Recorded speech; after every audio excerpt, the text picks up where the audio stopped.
Live at 5, unless you're on the East Coast where Josh is at the Live moment. at 8 from South Carolina, Jeb's homeland, or close to Jeb's homeland. Yeah, you're pretty close. Thanks, guys. Welcome. Thanks for joining us. We missed last week, so we're back at it this week. A little different environments for us both. I'm at my house. Josh is in a hotel room. This is how committed we are, people. We're here when we're not even working to come and help you guys. So we appreciate you being here. There's a lot that's happened in the news in the world of real estate in the last week and a half. We're going to talk about all of that tonight. Interest rates have creeped back down a little bit. I'm sure Josh is going to update us on rates. We're going to talk about all of that good stuff. Josh, welcome. Good to see you, my friend. Thank you, sir. We toured historic Savannah today. Went along the waterfront, saw some stuff. I'm not a really good vacationer. I'm really the guy that sits by the pool or maybe plays some golf when the shoulder's not flared up. But we toured. We did some touring today. We saw Savannah. Nice. Great city. Nice cobblestone streets, twisted ankle. It's all good. Yeah, we learned that early after a couple stumbles. You got to pay attention when you're walking through the streets here. Well, you can't really do it after cocktails. That's the thing. So we got some people watching from Orlando. Christopher, Ralph. Is that Ralph? Ralph is a realtor that I actually am. He's on the other side of a transaction we're doing together at the moment. So Ralph, welcome. Hey, guys. So we're here to answer your questions as we are every week with regards to real estate, mortgage, home buying process, selling, whatever it is. Maybe you're local, maybe you're not. But do us a favor, put your questions in the comments. We'll do our best to answer those for you, provide you some insight into the housing market. We just got some news that CoreLogic, right? They came out with their home price index, their most recent report for, I believe, June, and 17% increase year over year nationwide. And they're expecting 3% increase over the next year. So you and I, Josh, we've talked a little bit about this. That's a little more reasonable, right? That's more of what we want to see with regards to appreciation, because it helps slow things a little bit, right? And I think most people think us as mortgage and real estate professionals, if you will, whether they think we're professionals or not, they think we want to see this craziness. And the reality is, when it slows down and we see that 3 to 5% appreciation, it's good for both sides. Steady, stable growth is just much better for everyone. This stuff gets out of hand. The sellers that were selling at the peak of the mania in February and March benefited from it. But as you know, most of those people were going to look at buying a property, and they got to be on the downside of it. So if it moderates to the 3, 4, 5% over the next 12 months, that would be good for all of us. No, absolutely. So we don't have any questions, so I guess they just want to hear us talk. Jennifer says, do I have a Discord? I do, but I did nothing other than set it up. I never promoted it. I think I mentioned it once. I don't even know how to tell you to get on there. How's that? So don't go there. You'd be wasting your time, because I don't even go on there. But once I get that figured out, maybe we'll do it. Let's see here. Michael DeRee, go ahead. I was going to say our friend Michael DeRee has the first question of the night. So he said, in Texas, I was told the buyer is responsible for paying the appraisal gap. In some cases, that's $40K or more. So I'm not sure how the contract is worded with regards to appraisals in the state of Texas. What I can tell you, in the state of California, the contract is written that you have an appraisal contingency as part of that contract, which essentially means if that property doesn't appraise, you don't have to move forward. Now, if you waive that appraisal contingency, then essentially you would be responsible for the gap per se in the state of California. I'm assuming it's something similar in the state of Texas. I'm not 100% sure. I mean, I've seen crazy things in contracts. I mean, how Josh and I one time were looking at a contract for buyers for a purchase agreement in the state of Arizona, and you have until like 3 days prior to the close of escrow to back out. I mean, that's nuts. That's very one-sided with regards to who that helps. Whereas in California, you don't have that. So, contracts are different in different states. Unfortunately, Michael, don't have a lot of information on Texas in that contract, but I'm sure someone in the comments can let us know if it's any different. Go This ahead this here. this one's going to be a big theme here Right. this week. Jeb, Johnny Co comes Oh back. yeah, I still got our names up here. Let's get rid of those. Nobody, they don't care who we are. They either know or they don't care. One of the two. They already Well, know or they don't care, or both, maybe. yeah, exactly. So Johnny has, our new construction builders lowering prices yet? So there's a question there, but also a statement as if lower prices are going to come. So have they done it yet? And really, we talked about this before, Jeb. All real estate's local, so we know our market. But I couldn't tell you much about New Jersey or South Carolina, where I'm at right now. Most markets are still pretty hot. So have you heard from any feedback from anyone on the channel about new construction builders lowering prices? Not yet. I mean, obviously, I get people randomly commenting on videos saying that they're seeing price decreases and that sort of thing. But I mean, what I can tell you here locally in Orange County, Southern California, is that these new construction companies. I mean, most of these properties are being purchased, right? And the fact that a lot of the stat a couple of months ago was it was about $38,000 to $40,000 on average more per property to build it because of the cost of lumber. But you've seen lumber cost regress, right? Not back to where it was initially, but it's pulled back a lot. But you haven't seen that pullback in home prices, right? And you're not going to, as long as people are willing to continue to pay those prices. So supply is still low across the board, right? I mean, I was going to start today by talking about inventory locally because that's what I've done the last couple of weeks, just to kind of, whether you're in my market or not, it's just a good indicator as to what's happening, right? Because you hear inventory increasing, buyer demand dropping off. That means inventory is essentially going to build and things are going to slow down. Well, we went again, I'll do this math that I've done multiple times, but we went from about 120 active properties on the market to about 165, 170. And I'm talking about Huntington Beach. And this is single families and townhomes. So this is not a lot of property. From 120 to 170, as of today, we were at about 155. Orange County, we went from about 2,200 up to about 2,600. And today we were at 2,350-ish. So inventory has built. It's been met with buyer demand. And in fact, it's been met with more buyer demand in some cases. And we haven't seen that inventory building. So until you see demand drop off, you're not going to see, in my opinion, you're not going to see that pullback in home prices, and you're not going to see new construction properties pull back either, because as long as somebody's willing to pay that, why would they? Why would they lower it? It's just, again, it goes back to supply and demand. So I don't think you're going to see much change there. Supply and demand, Jeb, and also from the builder side, if you look, they have intentionally not ramped up building because of the uncertainty for them. You have regulatory costs, you have supply chain issues and materials that go into their building. So they're not, builders are not operating at full speed, pumping out homes. So they're not in a position where they really need to lower prices because they've limited supply. Demand is still really strong. One of the numbers I was going to talk about here, I think we've been seeing a number bandied about in the media. CNBC, for some reason, loves to come out really negative housing news and talk about changes, Diana or how Olick. Diana Olick just loves talking about how things are down. So we're like, mortgage applications are 18% lower to purchase. Mortgage applications to purchase are 18% lower year over year. It also doesn't take into account that we have a lot more cash buyers, about 7% more cash buyers. So if you account for cash buyers in there, we're about 9-10% lower in terms of applications. But what I can say, that this is anecdotal. I mean, that's a big number, a nationwide number. For us, I look and I go, are we seeing less applications this year than last year?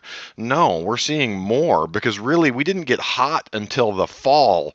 And some of the things that will be interesting on all fronts is, you were talking about our Orange County numbers. We have an interesting seasonality. People think in a market like Southern California, where the weather is always good enough to go out and buy a home, it's not Minnesota where homes get buried in snow and no one wants to buy something they can't see. But we still have seasonality. So we're getting to the point in the year when sellers generally don't look to come on the market as aggressive as they do in the spring. Yet we still have a good number of buyers out there. So again, we talk about this almost every time we come on, that it's much more sane than it was in February or March, but it's still a really strong seller's market, just in terms of where we're at in our market. You may have something locally with a little different dynamic. If you have a local economy that's not performing as well, or an area, but you think, what are the areas where the economies got hit really bad last year? it was tourist areas with service industry stuff, Orlando, Las Vegas. And you look now, those markets, those people are getting their jobs back, and that real estate has performed as strongly as anything nationwide. So definitely all ears if someone's local market is not performing as well. But for us, I haven't really seen any weakening or any lessening of demand. The only thing that we come across is prices are higher, and rates are low. It's not completely offsetting that increase to the monthly payment, so it's getting harder and harder for people on the entry level to qualify. No, and so you mentioned something that made me think of something that I did a video a couple days ago, actually yesterday. That's where my mind's at. Yesterday, and I talked about a property that I have listed. It's been on the market 25, 26 days now. And as you start, the average days on the market here in California or in Orange County, rather, 7 days, right? 7 days on the market, which means that property has an offer day one, day two, and they're negotiating for a couple of days before it actually goes into escrow. So that's really quick. So when you see a property sit on the market 25 days, there's a couple of things that happen.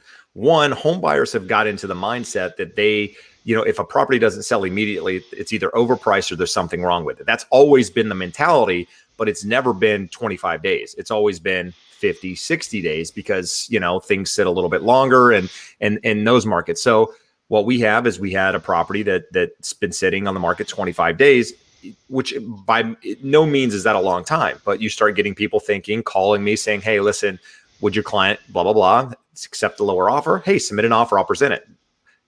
But here's what happened. 2 offers within 24 hours of each other, right? Had no offers, 2 offers within 24 hours of each other, both below the asking price. Multiple counter sends them both above the asking price. So it's going to end up closing for just a tad bit more than it was listed for. It was on the market for 3 weeks. So, people saying, hey, listen, go out, find properties that have been sitting on the market, longer than a couple of days and make a lowball offer. Oh, it might work in some markets, but that's not really the overall theme. We're not there yet. We're a long ways from that, in fact. So just keep that in mind. Things are slowing.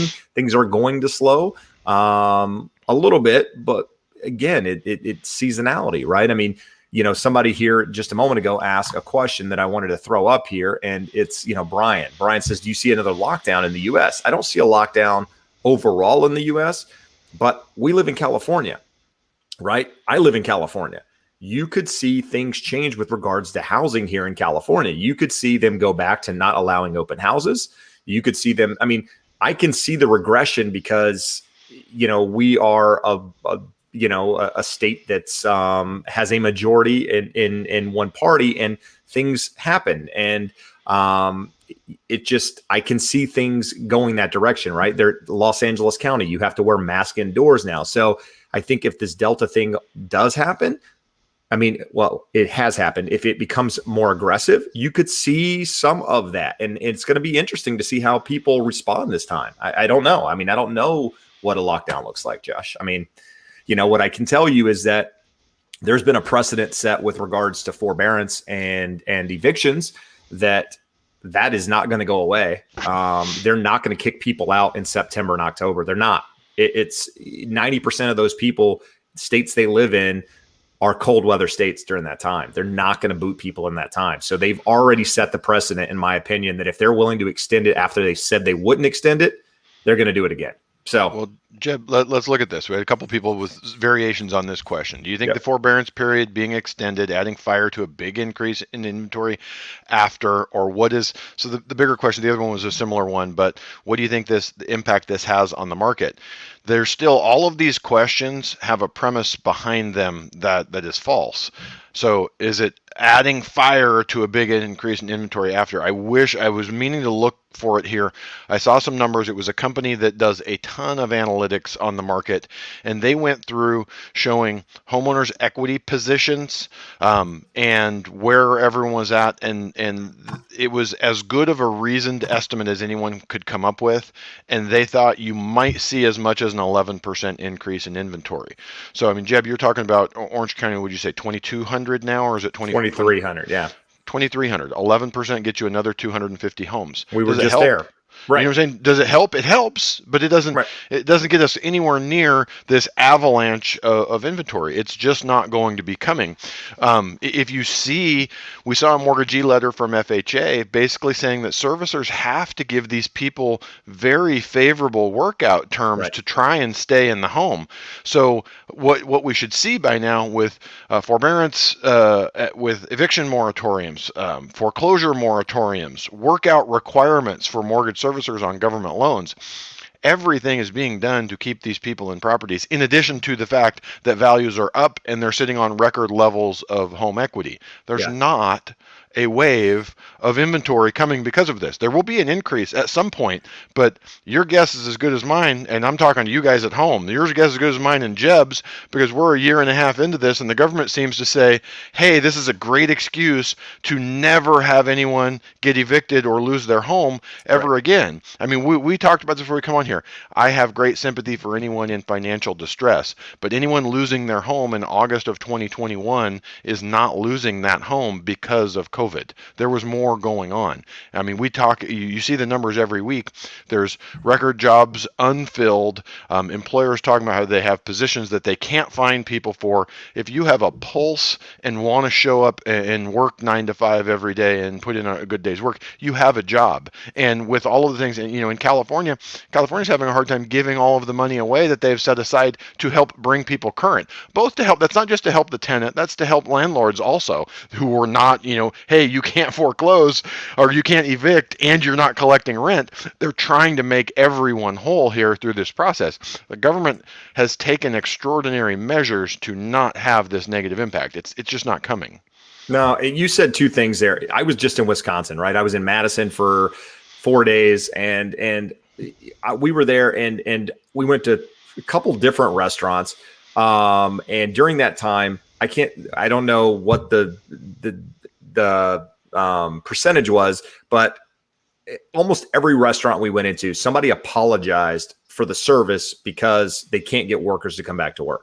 Right. My wife and I were in San Diego on Saturday for a soccer tournament. We went to a restaurant. This restaurant was so busy, and we had a large party because we had a soccer team, and the owner had to come in and apologize because he only had 2 servers on staff because he can't get people to come back to work. So the fact is, there are jobs out there, just a matter of whether people are willing to take them and do the work and all of that. So, I heard a stat this morning that McDonald's in Florida is paying people $50 to come on a job interview. I'm like, what? Like, you're getting paid to come in? This is crazy. So yeah, there are jobs out there, but again, there's been a precedent set that they're going to continue to do this. And we saw it with them coming out with 40-year loans on the backside of these modifications, right? People being able to extend their terms. VA came out and said, they've always had a partial claim, but they came out and actually made a statement saying, hey, we have a partial claim option. And if that partial claim option doesn't work, then we'll consider reducing your interest rate up to, 0.25% below whatever the market rate is. I mean, they're going to keep people in homes, and whether or not you agree with it doesn't really matter. The fact is that is going to prevent the large majority of this potential supply that people are thinking is going to come to the market from coming to the market, at least immediately, right? When you give people handouts like that and you allow bad decisions to allow them to make further progress, it eventually catches up, right? I mean, people are going to probably do the same patterns and end up in a bad position. But like you said, there's a lot of money sitting in equity. There's a lot happening, and I just don't see it changing the dynamic anytime soon. But anyway, that's a rabbit hole, and it just gets deeper and deeper. You want to get into some specifics on what some folks should do here? We got RK with a question. Which home improvements score more in terms of appraisal when it comes to selling? I'm planning a few home projects and deciding where to splurge against save. Thanks. Let me throw a comment in here about appraisals, Jeb, and then you jump in on what's going to have the biggest Absolutely. payoff. On appraisals, you will be appalled at how little credit you get for your wonderful improvements to your home. It's one of the weaknesses of the appraisal when they're comparing. They have grades, and it's like C1, C2, C3, and you will see your home, which is much nicer and much more upgraded relative to another one, graded at the same grade and no adjustments given more often than you would see a big adjustment. You can put a $50,000 kitchen in, and if you're lucky, you're going to get a $10,000 adjustment on a $500,000 property. You know, if it's a $2 million property and it's a $200,000 kitchen, maybe it's more, but it's one of the biggest misconceptions that we have. People always want to tell me, hey, before you send the appraiser out, I want them to know we did this, we did this, we did this, we did this. My favorite one is they want to tell us what they did with their pool and how awesome their pool is. It's just never going to make much of a difference on the appraisal. The only place you should concern yourself with where you're going to get the money back is when Jeb goes to list your house and sell it. So why don't you tell us a little bit about what sellers or what buyers think in terms of your improvements when they come to buy the home? You know, it's funny. I was actually writing down an outline today for a video like this because this is a common question. I get it from sellers all the time that are potentially looking at selling their property. And like you said, Josh, you don't get a lot on the appraisal, but what you do is you get buyers, you know, maybe a buyer more willing to put an offer in at the asking price, above the asking price, because it matches more of what they're looking for in a property. So that's, you know, I mean, I would tell people to focus on kitchens, focus on bathrooms, right? Master bathroom and kitchen are the two biggest places you should focus money. Don't worry about, you know, the small things in properties. People buy emotionally, justify logically. You've heard me say it a million times. And the fact is, people want to see the space. Can they live there? Can they raise their kids there? Can they entertain there? Whatever it is that meets what they enjoy, does the property work for that? And I think people have watched enough HGTV these, you know, lately, in whether or not you agree. I don't necessarily agree with a lot of things that happen on there, but people do that and see that, you know, paint, flooring, that sort of thing makes a big change to a property. And so I would tell you to focus those areas. But at the same time, you know, if you're considering selling your house, have an agent come in and tell you what they think it's worth at the current value, what it may be worth with a remodeled kitchen. You'd be surprised that it's not going to add a lot of value. You spend $30,000 on a kitchen, you're not going to get $30,000 more for your property. In theory, you're not going to get dollar for dollar upgrades, but it might make your property sell quicker. If the one that's down the street that looks identical to it doesn't have that, your property might sell faster because of that. But I wouldn't throw a lot of money into a property to bring it up to what you feel like buyers want, just because you think you're going to maybe net that amount of money back out of it, because typically that doesn't happen. So it's a tough thing in a tough market. And, you know, everybody today, they want the gray, they want the white cabinets, they want the gray walls, they want the you know, the hardwood flooring, the vinyl plank flooring, whatever it is. And when it has that, buyers are willing to go above and beyond in some cases. But, you know, if you know what it costs to do some of these things, you're not, you know, a lot of times you're not going to get that money back out of it. So it's tough to say, but talk to an agent. An agent can guide you in that regard. Hey, Jeb, we got another good one here for you. 321 Import Effect says, I have an interest in wanting to sell because I need to buy a larger home. As great as it is to be a seller, it will turn me into a buyer with inventory still bad. Any ideas or suggestions for people who need a bigger or even a smaller home or a different home? They're going to benefit on the selling side, and it's still going to be a little rough on the buyer side. Yeah, I mean, I don't really have a lot of suggestions there. It's a catch-22. I'm telling sellers all day long, if your plan is to sell and buy, you need to have an idea of what it is you want to do, where you want to go prior to putting your home on the market. You need to, because you don't want to be in a position where you're having to make irrational, quick decisions to find something at the sell of your property. So anybody that's in that position, I'm telling them, do one of two things: either sell your property contingent upon finding that replacement home. That way you're not, you know, putting yourself at risk of not finding a property, and or be willing to sell it and maybe ask for some sort of rent back and give yourself enough time, which you think it would be, to find that replacement property. And then lastly, I guess the other one could be, you have the mindset of being, you know, maybe taking a short-term rental while you try to find something versus, forcing yourself into it. Because what I see a lot of people do right now is, they want to sell top dollar. Hey, I'm going to sell my property. I'm going to move out of state and I'm going to go. And they think just because they're buying something less expensive, there's going to be a lot of it and they're just going to be able to find a property, right? Hey, I'm going to sell my house. I'm going to move to Boise. Boise's a lot less expensive. Hey, put my house on the market, Jeb. Okay, house is on the market. We got an offer. Great. Accept it. And they go, there's nothing in Boise. Like there's literally no property. I can't find anything. Well, that's what's happening. So have a plan prior to putting your home on the market, and and maybe you have to vary from it a little bit, but at least have something direction you want to go, versus figuring it out at the tail end. It's not gonna be, depending on where you're moving. It might be a little less crazy, but depending if you were here in Southern California, it's selling and buying. The buying side is definitely the tough side. And Jeb, I don't know what you're seeing, but we have a number of clients who kind of put the buying process on hold early to mid-spring, just got tired of getting not even close on offers.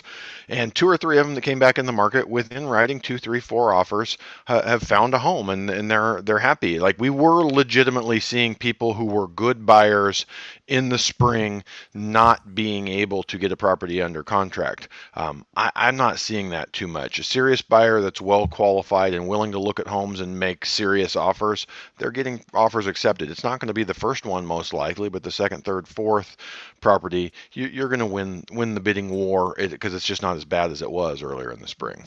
No, absolutely. Astrid has a question here. There's a house that's been sitting on contingent for 70 days. So I'm assuming that means backup offers. Different states say it different ways, but can I contact sellers if interested? Can a house sit on contingency for that long? Yeah, absolutely. It could sit. You never know what's happening in that process. I mean, you could have multiple legs to a transaction where one is contingent on the next one closing, is contingent on the next one closing. I mean, there's a lot that can happen that can make a property sit in a backup offer status for 60 days. I mean, maybe it's because the sellers aren't able to find their replacement home that it's been in that time period. So can you contact the sellers directly? I mean, you could, but I would say, maybe if you have an agent, have your agent contact their agent and just find out what's going on. And or you could call the agent directly and find out what's going on. Typically, you'll get a pretty straight answer as to what's happening. But something that's sitting on the market or in backup offer status or pending status for that period of time doesn't necessarily mean a red flag. So just my 2 cents on that one. Jeb, we got 2 versions of the same question here. Let's hit both of them. All right. Lucy Silva says, should we wait until next year to buy our first home? A lot of friends that are in real estate sales tell us to wait. Mm-hmm. Hector Chico in San Diego looking to buy in the next couple of months or so. Should I wait till 2022? I'm good paying fair market price, just not 50,000 over. So we've answered this a number of times, but it's still a big question that people have. So what are your thoughts on this one, Jeb? Again, if you saw the beginning of this video, here's what I'll tell you. I think home prices a year from now are going to be higher than they are now. That's just, I've been saying that for the last year. And I'm not tooting my own horn, but it's been accurate, right? And it's not because I'm on boots on the ground, but I follow people that are smarter than me and read a lot and have a lot of conversations with this. But, I think that prices are going to be higher. I don't think you're going to see the appreciation that we saw this last year. You're not going to see the 15, 20% appreciation in most markets. In some markets, you're still going to see 10+% appreciation. I mean, San Diego appreciated, I think, 22% last year. They're expecting another 11% year over year from this point forward, 11%.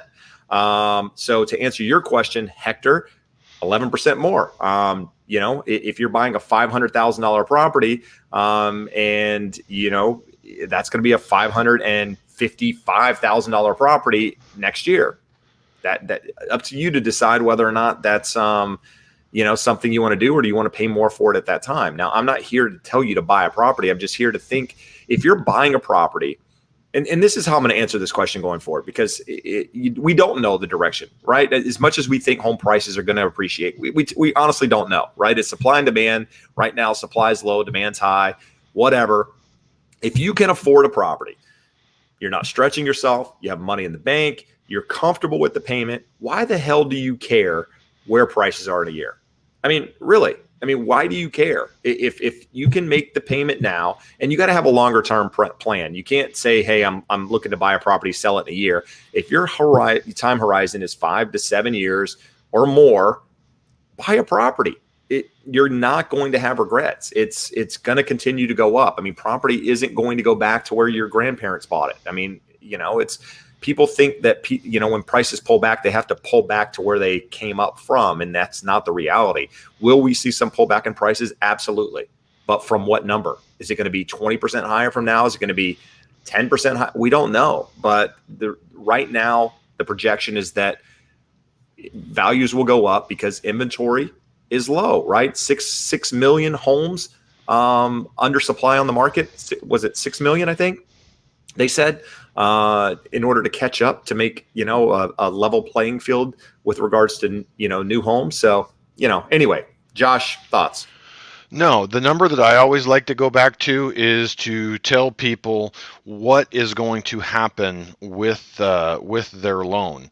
So when we look at that, 12 months down the line, if Hector buys a $500,000 home, you're going to pay down over $1,000 a month of principal. There's still this myth that, hey, 90% of your payment goes to interest and only a little bit to principal. It's not that way because interest rates are so much lower. If you go back to the 90s when rates were 7, 8, 9%, it was true.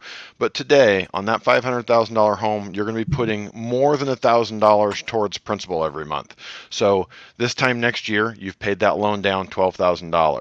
Like Jeb said, if it goes up 11% in San Diego, home's gone up $50,000. If it goes up 3%, like we're talking it's likely to in most areas, it's $15,000 or $20,000. So you're going to be $25,000 to $30,000 behind where you would have been. So as Jeb said so eloquently, if you have a 5 to 7 year time horizon, you're in a position where it's financially wise to buy a home, do it as soon as possible, get settled in, get those factors working in your favor of reducing the principal, getting the leverage depreciation, and get that stuff on your side. And San Diego's a unique one just because we've talked about this. It's lower priced than the areas around it, and so they've been appreciating at a higher rate. At some point that will balance out and it won't be as attractive recently, but we have a listener to the show, Freddie, who had popped up and asked a question a few weeks ago, said, hey, I bought last November FHA and I want to do a refi and get rid of my mortgage. I was actually going to bring this up. I was going to bring this up after you finished talking. Okay, so he says, hey, I want to do a refi, get rid of my mortgage insurance. I'm like, well, it's pretty aggressive to think that in 8 or 9 months we could get rid of it. Well, he sends me over his stuff. We look at him like, I'll be damned if that house has not gone up more than enough to get rid of the mortgage insurance. We don't have the appraisal back yet, but there's 3 houses on his block that are smaller and or not as nice as his that have appraised or sold in the last month or two for enough. So every market is local. San Diego's been even crazier than Orange County, LA County. If you're in one of those hot markets, just be aware that the longer you wait, the further you get behind. And Jeb, I'm sure you have this situation. You've talked to people like, hey, I want to buy a home. We're going to wait, or they're nervous and they hold off. 3-4 years later, they come back and they're priced completely out of the market. We have one of yours, Jeb, that we talked to in 2014, and they just could not pull the trigger. They've come back 4 times since then. And the last time we looked at the numbers, and they're like, wow, maybe we can go out to Indio and buy a house. And they were serious about moving from Orange County to Indio because that is what had happened in 7 years to their ability to buy. No, I see it. I see it all the time. And when you said that a moment ago, something that bugs me, I was going to say pisses me off, but bugs me is when people say you should never use an FHA loan, right? That Freddie example, FHA loan, 3.5% down, now has 20% equity in his property. Right? Had he waited until he had the 5 or 10% down or whatever it was to make it work, he would have potentially missed out on that. And I'm not here saying you should use that or do that. I'm just saying that's an example of not worrying about what other people say, worry about your own financial position. Let a lender, a mortgage professional run the numbers for you, compare the numbers, compare them to a conventional loan, compare them to a whatever. If it makes sense, there's your answer. Right? Don't read between the lines. The numbers never lie, Josh would say. And he's accurate, right? If the numbers make sense to you, then great. It's, everybody gets caught up in where they think things are going to go and not wanting to do it because they feel like, they might be upside down on their mortgage. I get it. But there's this is not something you look at. It's just like your stock account. If you looked at your stock account every single day, you would drive yourself crazy. You don't look at that sort of thing, right? That's why so many people sell stocks, and then they come back 6 months later and the stock's not only back to where they bought it, but it's, exponentially higher because, that's how it works, right? Same thing with real estate. Prices are going to go up. Don't worry about the day-to-day value of your property. It's Jeb, along those lines, a story that I like to tell. I don't think we've ever told it here on the show. One of my wife's best friends, her parents in 2006 came to me and said, "We're going to do it. We're going to buy a home." And they said, "Well, this market is really frothy. The values are really high, and we're likely to see a pullback." They said, "We don't care. Our house that we rent in Long Beach is worth about $250,000, and we calculated that we have paid $275,000 in rent since we've lived there. So we ain't paying anyone else's rent. We're going to buy a house." So I said, "Okay. Just want you guys to be aware that you could be buying at or near a market top." And they're like, "We don't care. We're going to buy a house, we're going to own it, and instead of paying rent, we're going to pay this for the next 30 years. We're going to get it paid off." So you all know how that played out. By 2008, the house was worth $250,000 less than they paid for it. They didn't give a shit. They sat there. They paid their mortgage every month, just like they had paid their rent every month for the last 20 years. Now that thing's worth twice what they paid for it, they owe about $250,000. They're getting ready to retire. They're going to sell it, move out of state, and pay cash for a home somewhere in Tennessee. The numbers work. Don't look at it as a get-rich-quick scheme. Owning your home is a get-rich-slow scheme. If you just find a home you're happy to live in, sit there, don't worry about market fluctuations, refinance when the opportunity arises to lower your monthly cost, shorten your term, get the house paid off, and you'll do well. I mean, the crazy, we'll close the loop here on this. Freddie, his dad, I was looking at his dad's stuff. His dad bought his home in the late 90s, and the house already paid off, less than 30 years. He bought a home, didn't move, stayed there, raised his family in it. He's happy. He took his extra money. He paid it down, and now the guy's like 60 years old and he owns his home free and clear. There you go. If you like Josh's hat, hit that like button, would you? It's a nice hat. Travis Matthew hat. Look at that guy. Anyway, no, if you appreciate the content, find value in it at all, hit the like button. Again, Josh is in a hotel room in South Carolina, and I'm at my house. I kicked my kids out of my house to do this. Anyway, let's move on. I regress. Let's see here. So let's pull that off. Josh, find us a question, if you would. Let's see. I'm trying to find something, guys.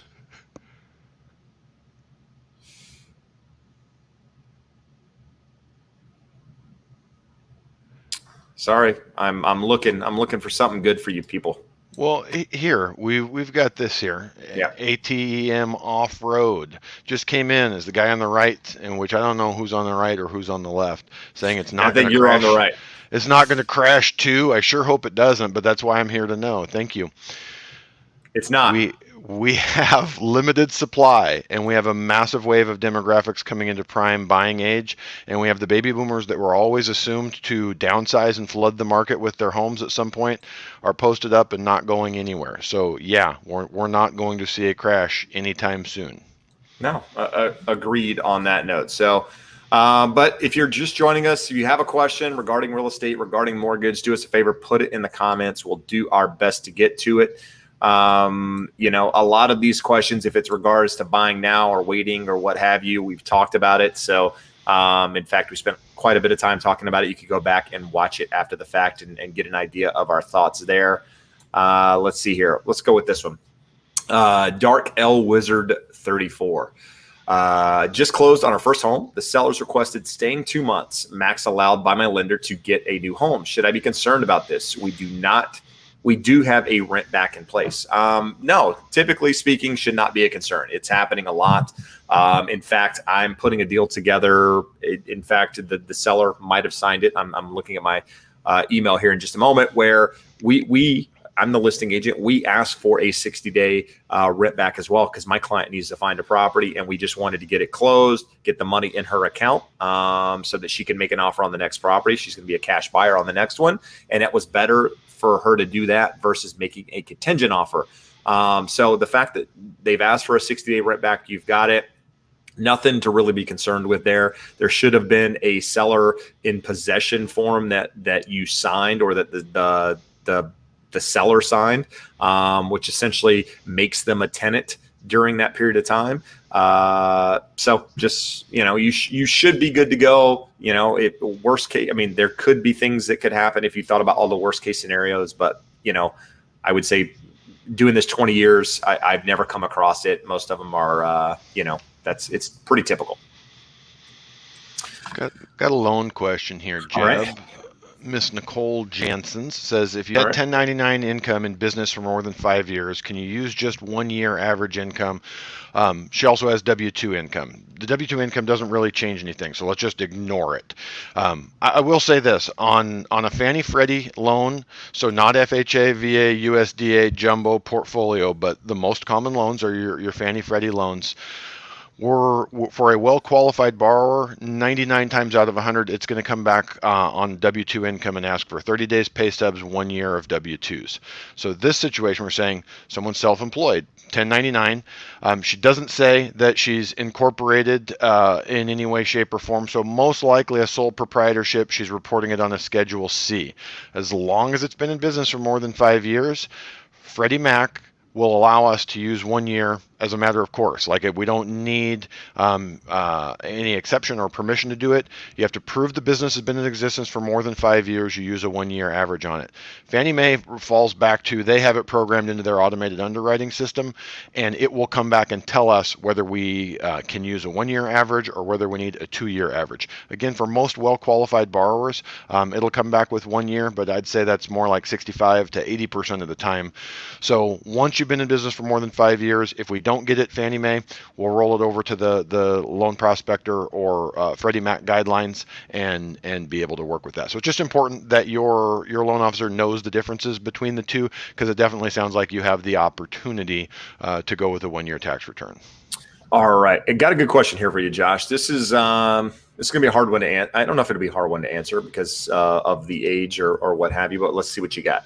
Would you recommend pulling from an IRA or a 401k for an FHA down payment? Age 26, net worth under 30,000. So I would. And we had this question. So Jeb, it was a client of yours that you and I were just talking about before we came on air here. Yes. They wanted to take money out of a retirement account, and we're looking at it going, okay, the only way we can get you into a house, it's the only way we're going to put our hands on that kind of money. And he goes, I said, find out from your plan administrator what your options are and get back to me. So he says, hey, I can take out $45,000. And I said, take out or take a loan? And this is the important thing here. He could do a hardship withdrawal and could get $45,000. But the problem with that, it gets taxed as ordinary income and there's a 10% penalty. So that $45,000 becomes $40,000. Then at the end of the year, it's going to get added onto their income, and about at least a third of it's going to go away. So for giving up $45,000 for retirement savings, he gets his hand on $30,000. You could possibly put it in a spreadsheet and make an argument that that's a good way to go. But I said, let's get on a call. Let's call the plan administrator. So he has a large balance, a relatively large balance, over $100,000. The maximum you can take out to buy a home is $50,000 as a loan. So we ran through that same thing. At $50,000, he could take a loan, repay himself over 15 years, and it's $180 a month for that. So obviously that's the no-brainer there. Now you ask about an IRA or a 401k, especially younger folks age 26, a thing to remember when you start saving for retirement. If you put money into a Roth IRA, so the benefit of the Roth IRA is you're not getting a tax deduction, you're taxed on the way in, but later on when you're 60, 65, 70 years old, you start taking money out, no taxes on that. An ancillary benefit, an additional benefit to that is that money that you contribute to that IRA, you can take it out. You can't take out the growth with no penalty, but you can take out the money that you put into it for purchasing a home. So let's say at 26, you started when you were 21, you put $2,000 a year in there, and there's 10 grand. If it's in a Roth IRA, you may be able to take it out without any penalties. And you wouldn't pay taxes because you already paid taxes on the way in. So if it's not a Roth, if it's in a standard IRA, or if it's in a 401k, look at borrowing it. Look at borrowing just the 3.5% down. FHA loans for well-qualified borrowers.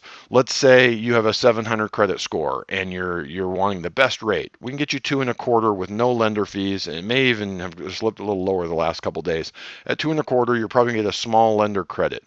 But if we go to 2.5 or even 2 3/4, we can get a big enough lender credit to cover everything for you. And the benefit in this situation, if you're taking your money out of a retirement account, is we're just borrowing as little as possible from that 401k or IRA to get your 3.5% down. We get a lender credit to cover all of your closing costs, all of your prepaid property taxes, homeowners insurance, and the benefit going forward is we always have the ability to do a streamline refinance on that FHA purchase after you've been in that loan for 210 days, and we can roll you down 0.5% to that 2.25 after you've got the benefit. There's a risk that the market shifts, interest rates shoot higher. We've gone through that about 1,000 times on this show. Interest rates aren't going higher anytime soon. So those are the things that I would look at. I definitely think it is worthwhile to borrow money from a retirement account. Don't take a withdrawal. Don't get a penalty. Don't pay taxes. Borrow as much as you can to get up to your 3.5% down. Get a big lender credit to cover your closing costs so that you're not taking any more out. No, and the only thing I would add to that is that, you have some savings, right? Have some money set aside for outside of your retirement accounts, money that you can pull from if something happens with the house. You need to have something to fall back on. So if you have absolutely nothing other than your 401k, maybe build, some sort of emergency fund prior to pulling that trigger, just so that you're not financially strained, if something happens with the property, right? I mean, owning a property, there's expenses, right? I mean, there's constantly things going on that need to be maintained, and you just don't want to be in a position where you're strapped, so to speak. So, got some more questions here. I forgot to thank Jennifer for being here. Jennifer is one of our moderators. So Jennifer, I appreciate you being here. I appreciate you in general, but I appreciate you being here as well. Let's see. So Paige has a comment here. She said, my realtor showed a house to someone who's working but collecting the extra stimulus. They said that she won't be able to get a mortgage because they consider her collecting unemployment. I don't think that's accurate. I don't think the lender, because you receive stimulus money, the lender can't, they wouldn't use that money. Oh, actually, they probably would allow you to use that money, wouldn't they, Josh, for your expenses? The biggest, when I hear something like this, the thing that we've seen repeatedly is self-employed people who got PPP loans and needed it last year. People who normally make $125,000, they made $60,000 last year. They got a $60,000 PPP loan, and they go, "No, we were fine. See, we got this loan, and now we're back to normal." We can't treat PPP funds or the EIC or the other loan programs they did for business owners can't be treated as income. I mean, this situation, they're saying that the person is working. If the person's working and making their normal income and they're not self-employed, so you could have been off of work for 6 months last year. Now, we're 8 months into the year. You've been back on the job for 3, 4, 5, 6 months. We can use that income, and the fact that you might have got some type of extra unemployment benefits last year while you were out, it doesn't disqualify you from financing. So it sounds like there's more to the scenario there than what was relayed exactly to you, Paige. No, absolutely. So Covita Gray, should one buy a duplex as an investment? So I think duplexes are great opportunities to invest in property, especially if you're able to live in one, rent out the other. It helps you pay for your mortgage. Obviously depending on the price and all of that stuff, there's a lot of factors that go into it. But if that's an option for you, something you're willing to do, even if you're not willing to live there and you have the funds to buy a duplex, they're great properties. Someone else had asked the question earlier about, have I seen any more, Rob asked, are you seeing more multis come to the market? So multi-unit properties, 2 to 4 units. Yes and no. The problem here in Southern California is that it's so egregious with regards to where prices have gone. These things don't make sense anymore unless you have a lot of money. You've got to do a 1031 or you've got to transfer some money. It just, for what it costs to buy a 2 to 4 unit here in Southern California, based on your return, your ROI on that property, it just takes a huge amount of cash. There's so many better opportunities, in my opinion, to put your money than one of those. So, I mean, are we seeing more of them? I wouldn't say yeah, but I mean, it's, you see them come to the market and honestly, a lot of them are selling. So people still find value in them. But depending on where you're located, there's obviously some markets that are better to purchase these in than others, just because of the rents and potential appreciation. And I would say for any first time buyer, especially a young first time buyer, if you're 40 and you're looking to buy your first home, get to what makes sense for you and your family. But the kid who was asking here earlier, I'm 26 years old looking to buy a property, I would shake anyone under the age of 30 by the shoulders and say, please, please, please buy units. The FHA financing to buy a 2-unit property is going to be your best, far and away lowest cost way to get into a rental property that should help you. And you live in that for 3, 4, 5 years, build up some equity, get into a refinance of a conventional loan that doesn't have the mortgage insurance, where your cash flow makes better sense. Then when you move on to your first home, after you have a spouse and are building a family, it's the easiest way to get to a cash flowing rental property. No, and so I'm just going to let you just flow right into this one. Yamilka has a question about good time to buy property for a rental. So we talk about this question often, Josh. I know you have a perspective that you approach it. So thoughts on buying property at the moment as rental property, right? What we talk about is the people that it makes sense to buy are the ones that are rotating up. They have a property that they've built up a bunch of equity in. It's in an area that they don't like. It's not a unit mix. They have a fourplex that's 4 1-bedrooms and they want to go to 2 bedrooms to generate more. You said in the answer to the last question exactly where we're at.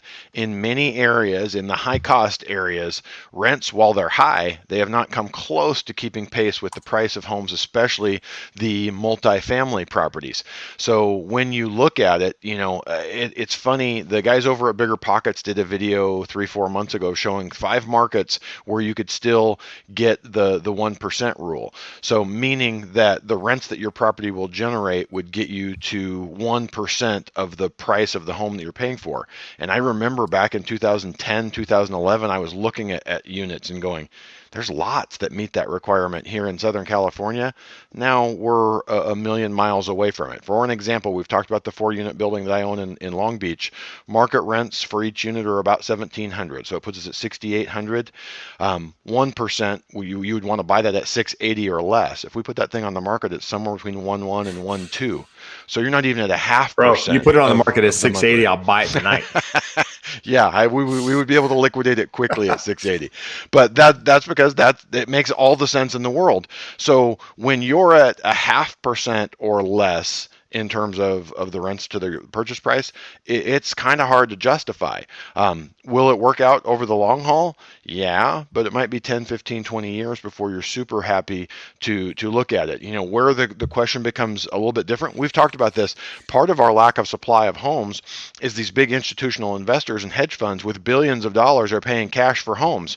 Home prices are high. The yields are not great, but if you have a giant stockpile of cash, where can you get a safe yield elsewhere? Not and a lot of places. Inflation. Yeah, so you have a lot of people that are saying, I can leave $300,000 sitting in the bank and I'm going to get 1/10 of 1% on it, or I can put $300,000 down on a $600,000 building. It cash flows and it appreciates over time and it gives me some tax deductions. So if you have a big down payment, you can make a justifiable case for it. But it's hard for someone that owns their home saying, hey, I'd like to buy another rental property without having some sort of in or ability to market to distressed buyers. It makes it tough. It's tough in the current market. No. And I don't, but Jeff, what I would say, I don't want to discourage anyone. No. If you think you can get out there and find a deal, there's always deals in every market. We talk about the house that I bought out in Orange. Would it make sense as a rental? I'm keeping it as a rental, but barring something short of a distressed property or a family member looking to get out and give you a deal, it's pretty hard to find things that make sense right now. No, and what I say when this question gets answered, are you looking for cash flow or are you looking for appreciation? Because you can't have both most of the time, right? With the whole short-term rental VRBO, yeah, you can get that, but that wouldn't be my sole focus, just because things can change. But are you looking from appreciation standpoint or cash flow standpoint? If you're looking from a appreciation standpoint, those properties are going to require more money down in order to do it. Cash flow opportunities are out there. There are states where, you can buy a property that's reasonably priced, that has great job growth, great infrastructure being built around these cities because of migration patterns, people moving in, what have you. And those states represent still places to invest in property, right? To become a property owner. But you have to understand, if you're buying out of state, are you willing to own a property that's far away, have somebody else manage it? There's a lot going on there. So it's not a simple black and white answer. I would say, should you buy a rental property? Absolutely, if it makes sense. For sure, 1,000% you should. But what does that mean to you? That's, it might mean something completely different to you than it means to the next person. So talk to a professional, talk to somebody and see what they say. There are, like Josh said, there's opportunities out there. I think the direction that things are headed, I think rental property is going to be in high demand. But you also have to understand, look at what rental property's done in the last year and a half. What if you were in that position? What if you were the owner of one of those properties and somebody didn't pay rent for 18 months and likely going forward? Do you want to be in that? So weigh it all before you make that decision. It's not just, again, black and white. So Jeb, anyway, we got a follow-up question here to the one that we asked. When we're talking about, can you use a 1-year tax return, 1099 income, been in business for more than 5 years? Bettino follows up with, how about if you change from sole proprietor to LLC? The problem with that is you now don't have the 5 years in business. You can show that it was a sole proprietorship. Unless you had a business license with the exact same name, it's going to be really hard to make the case that you've been in business for 5 or more years. So if you go Freddie Mac, you haven't been in business for 5 years, you have to use 2 years. Now, in this instance, we go to Fannie Mae. Fannie Mae, with a well-qualified borrower, may come back with a 1-year tax return. So it's a little more of a gray area, and we got to take it case by case and run the numbers and see what we get. All right. Got a question from Kristen here. Kristen is, I guess, maybe in Huntington. Can a stigmatized house selling less in this market? It's in HB, California. So I'm not sure exactly what your question means, but give us a property address. Let's look this thing up. Yeah, let us Let's know. pull it up. We'll put it on the screen here and we'll talk about it. What stigma are we talking about? Did someone peacefully pass away in the home? Is this my listing? Are we talking about my listing here? Anyway, put it out there. Let's talk, Kristen. This makes interesting TV or video, whatever. All right. So Andrew has a question here. Josh, you flip property. In the market we're in now, I mean, actually, I guess you're kind of doing one at the moment, but not selling it. Would you flip a house if you get a good deal? 15 to 20% return? Or is that too risky? I would say if you're getting a 20% return in this market, it's a pretty damn good investment, return on your investment. I don't think I can't say most. I guess some people are getting these just because home prices are gone crazy. But for a while, flippers were 10% they were happy with for a number of years. Now the market's gone a little bit crazy again, but would you be happy with a 15, 20% return? And if you're flipping a property, Josh, how do you, right? Prices are up, near highs. People are thinking crash. We don't necessarily agree with that, or we don't agree with that. What's your mindset on that sort of thing at the moment? It really, numbers never lie. You have to run your numbers, and you have to be able to accurately and honestly run those numbers. So you have to know, how much money am I going to use for my down payment? How much money is it going to cost me to renovate the property? How much money is it going to cost me to carry that property before I'm able to sell it? And then how certain am I that I'm going to be able to sell it for that price? Most first-time flippers are off on every one of those numbers. So if you're looking at a 15 to 20% ROI and you're off a little bit on each one of those numbers, you can easily lose money. So from that perspective, if it's your first flip, I like a much, much bigger cushion to know we're going to come out ahead. I'm not in any way afraid of this market. So saying the current market or right now, it's not anything that I'm afraid of, because we talk here, I tell you guys, home values are going to continue to go up for a million different reasons. So I'm not afraid that if I buy a house right, that we're not going to be able to sell it and make our profit. But I also know that I know my numbers cold, sold at every step in the process, and I'm usually conservative with them to make sure I don't get disappointed. So if I've run my numbers and I know each step in that process and I'm still at a 20% return, I'm going to be happy with it. No, good stuff. Kristen came back to us and said murder, suicide in the home more than 10 years ago. So Josh just disappeared. Clearly had some sort of problem there. So I'll answer the question until Mr. Lewis comes back. So we'll go like this. Murder, suicide. Could that potentially be a problem? Absolutely. Here's the thing.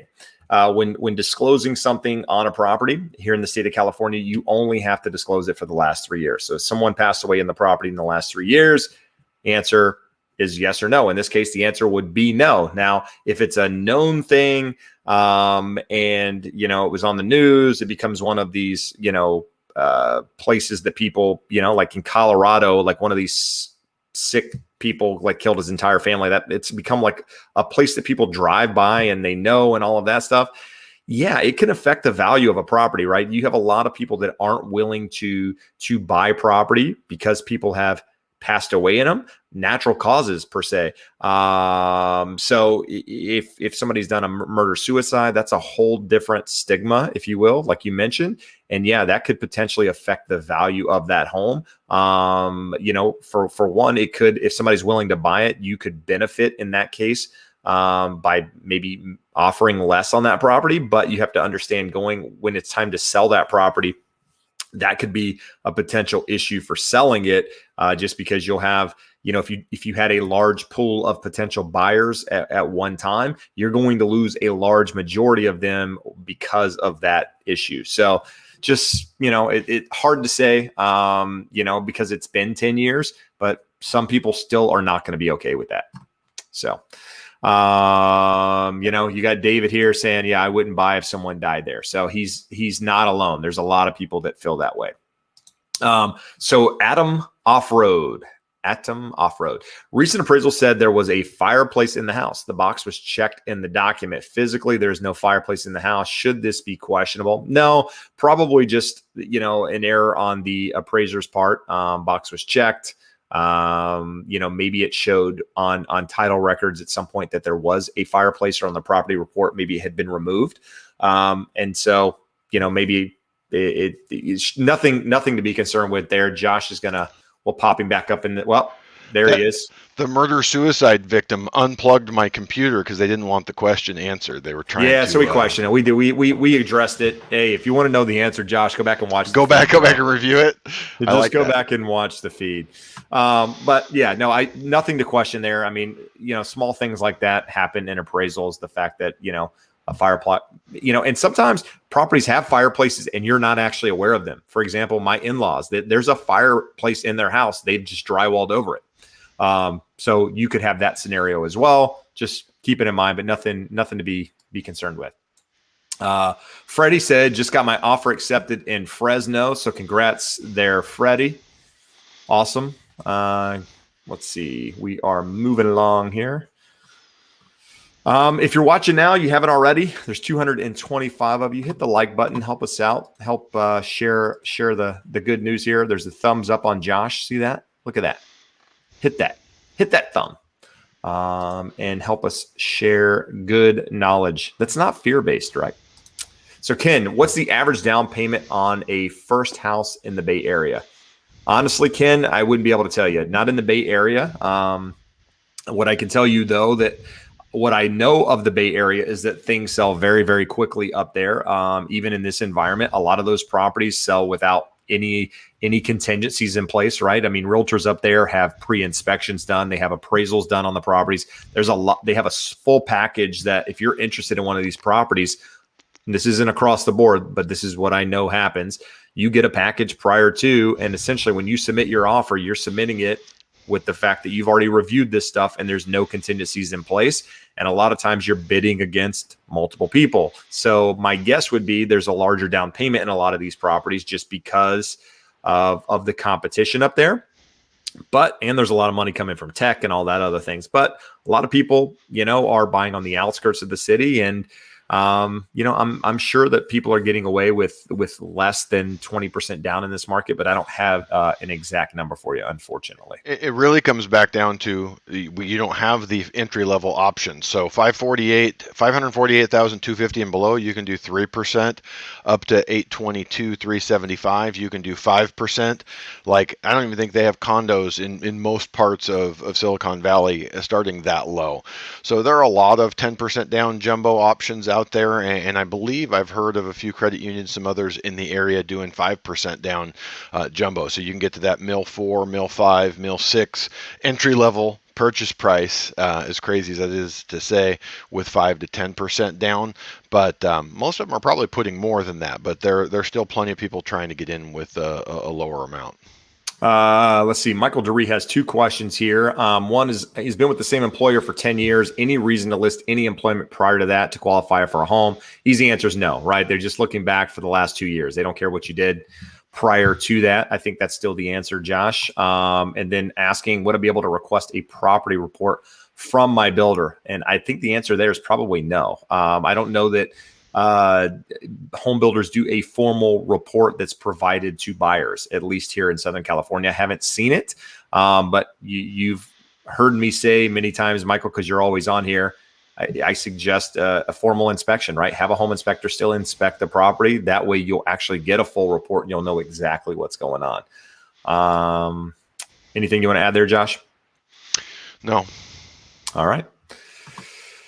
All right. I'm just reading here. Trying to find some good stuff for you people. We got a fun one here. Benny says, is an investment property always 20% down? No, sometimes it's more. Sometimes it's more. So on a single family, Fannie and Freddie will let you do as little as 15% down. The mortgage insurance gets expensive. I had a client do one, I think 2 summers ago. I thought they were crazy, but they valued their cash more than the slightly higher payment. The other thing to be aware of on 2 and 3 and 4 units, that amount's going to go up. On 3 and 4, you're generally looking at the 25% down conventional, unless you have a portfolio lender. There's always other options. Portfolio lenders, non-QM stuff with higher rates will let you get away with less, but it kind of goes against trying to get some cash flow when you're paying a higher interest rate. No, absolutely. I just saw a good question here. Rose, sorry, skipped over you earlier. Rose, do you have any tips for approaching an overpriced house? I mean, here's the thing is if you're working with an agent, have your agent run the comparables, find out what the property's worth, have your agent talk to the agent on the other side to find out how they come up with the value of that property, right? A lot of times, like if I'm listing a property and I have a value and somebody feels like it's overpriced, if somebody calls me and questions the price, I do my best to justify that, right?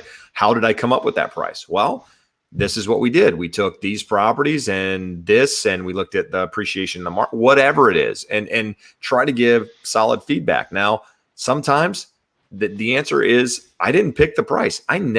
Let's be honest. I never pick the price. I give suggestions on where the price should be, but I'm not the one that makes the decision. In fact, I've had 2 clients in the last 3 months want to list their properties more than I thought they were worth, and both of them sold for what they wanted to list it at. So, I'm not the end all with regards to value here, but I would say that as an agent, I'm trying to have that conversation. Not only am I trying to help my client get that value that they want, I'm there trying to help relay how we got to that value to start with. So, if that agent on the other side can't provide you anything, then submit an offer and see where it goes, right? I mean, at the end of the day, a property's worth what someone is willing to pay. And if it's on the market and it's not getting attention and you're willing to make an offer, even if it's less than that, maybe that's a conversation starter. Maybe it gets you in the game, and you're able to potentially get it for less. But I wouldn't say there's an answer that works every time. It's part of that negotiation. Getting the realtor on your side that's willing to have tough conversations or willing to actually have these conversations to begin with is a start, right? Some agents you approach will say, no, I'm not willing to make an offer significantly less than the offer price. some agents say, hey, listen, let's submit it. Let's see where it goes. You never know what somebody's willing to accept. So anyway, anything you want to add to that, Josh? No, but what you said is the right thing. It's all about how you approach someone. If you're going to say, "Hey, you're nuts. Their house isn't worth that. I want to offer you less," you're going to get a bad response. But like Jeb said, approaching them. Well, what comparables did you use to get to that, or where are you coming from? And give them an opportunity to explain themselves without attacking them. Gives you some insight into where they're coming from and allows you to craft a response that they're going to be more open to. All right. Christina's got a question here. That's an interesting question. Do buyer's agents have an incentive to get you the best price? How's that thumb still up? That thing's still up there, dude. Do buyer's agents have the incentive to get you the best price? The easy answer is no. No, there's no incentive for them to get you the best price. But what I will tell you as an agent that works with both buyers and sellers, I based on my ethics and my job as a professional, my goal is to help you get the best price, right? I'm trying to negotiate and help you get the best price of that property because I want happy clients. And if you feel like I did a good job, then you're more than likely to refer me to other people, and it helps my business grow, all of that good stuff, right? Some agents just want to put a deal together. I mean, that's the reality. And so there's no incentive there for them to do that. It's a tough question, but what I would tell you is that if you're considering making an offer on a property, you should be the one picking the price. Your agent shouldn't be telling you that this is the number that you have to offer, right? They might be giving you suggestions on where you should be, but at the end of the day, you're the one making that, and they should support that decision, whether or not they agree with it or not. And it's a fine line, because that sometimes that agent knows that based on that conversation with you that it's probably not going to happen because they might have they know the direction of the market's going and all of that. So it's tough. But there's a code of ethics that we take on as real estate agents. And part of that is to represent, our clients in the best ability that we can. And part of that is trying to get them the best deal. So should your agent be trying to get you the best deal? Absolutely. But as far as incentives go, there's not an incentive to do that other than have a happy client. Yeah, you have an incentive to build a database of happy clients that are going to come back and refer you to their friends and family. And price is a portion of that. But imagine if you had an agent that was the greatest negotiator in the current market in terms of price and getting you the best price. You wouldn't have got a home in the last 12 months with the agent that's out there trying to negotiate on price, because there's so many buyers that it's not even a realistic opportunity. So knowing that there's multiple things that go into making a happy client that's going to refer you, price is an element of it. So they obviously want to get you a good price. They also want to make sure you have an excellent experience, that your contract covers your butt 6 ways to Sunday, that you have good professional inspections, that you're with a good lender that's going to close on time and get you a good deal. And like the last thing I would like to close on that. So Jeb, if it comes down to it and the buyer pays $10,000 more, I've literally had people tell me this, well, the realtor wants us to pay as much as possible because they get a percentage of that. If a buyer pays $10,000 more for a property, it's $250. Like $250 is a rounding error when you're talking about a client buying 4 or 5 homes from you over a lifetime and referring 3 or 4 or 5 family members. $250 is nothing.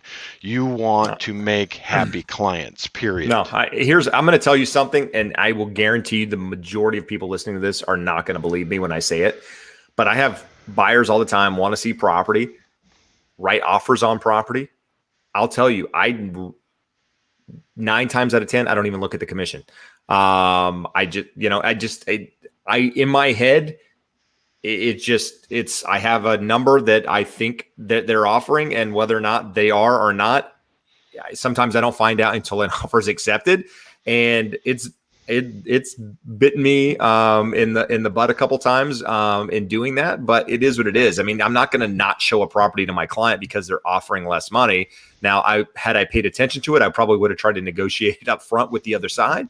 But I mean, do agents not show property because of commission? Sure. Some do, absolutely. But I will tell you, the good agents out there, the professionals out there, are still going to try to make the deal work and put it together. just it's there's no standard in the industry. It's one of those things that is negotiated, and it should be negotiated up front, which leads me into my next question here, or the next question that I saw just a moment ago where somebody asked about that.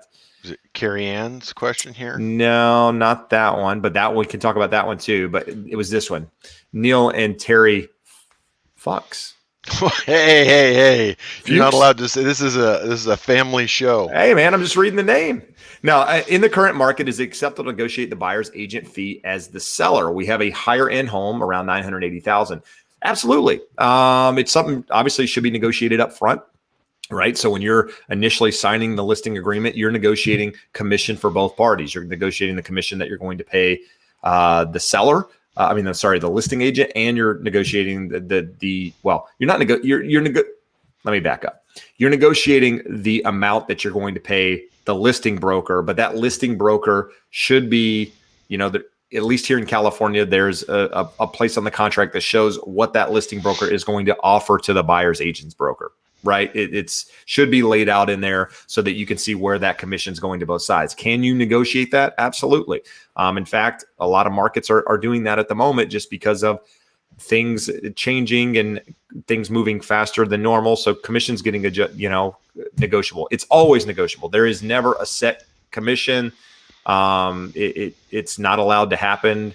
But what I will tell you, and listing agent is going to hate me for this, I personally think you should offer the buyer's agent commission, some cases maybe higher than the listing agent's commission, because most time the buyer's agent is the one bringing the client into the transaction. They're the ones that got to keep that deal together when things go south.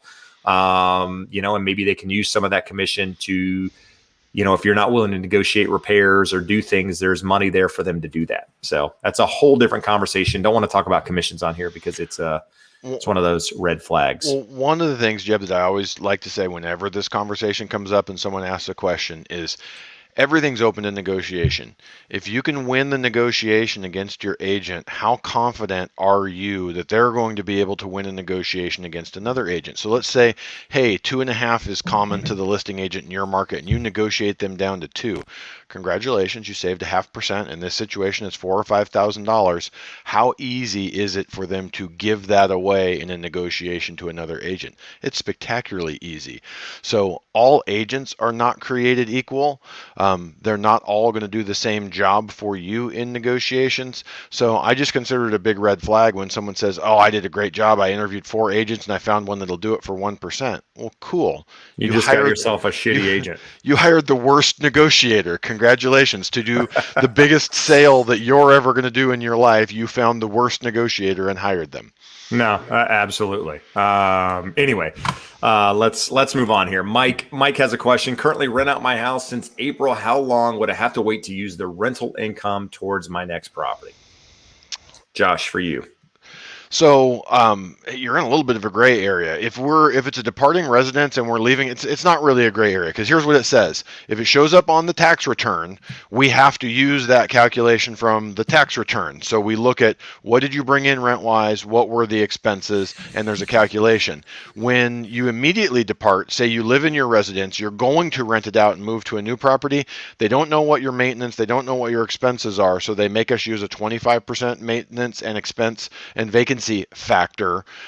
So if your house rents for $2,000, we only give you credit of $1,500 to offset your principal, interest, taxes, insurance. So you would probably fall into that here, because if we're looking in August, you've only rented it since April, there's no tax return to look at or review. So they're going to give you 75% of the rents and use that to offset the payment. If 75% of the rents are more than the PITI, they add that to your income. If it's less than the PITI, they're going to count the difference there as a debt against you, as if you had a car or a credit card or a student loan. All right. And Josh, I apologize. We need to go back to this question too, because we skipped over it. I said I would. How does my real estate agent get paid on a new construction, new build? It gets paid by the builder. There's an incentive there for them to bring you in.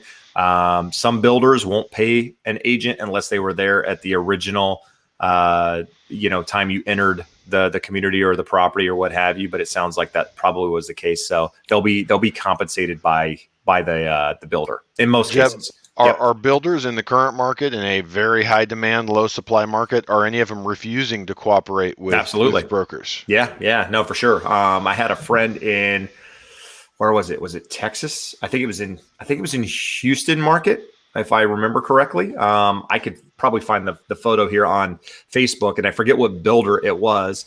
But as you approached it, there was a sign that said builders weren't cooperating with buyers agents, brokers, because essentially this happened similar time the last, when housing was crazy back in 05, 06, whatever, is that, these builders, because demand was so crazy, they felt like they didn't need you anymore. And so they cut us out as far as agents go. And then when things hit the fan, they were offering huge commissions for us to bring buyers back in. It's going to happen again.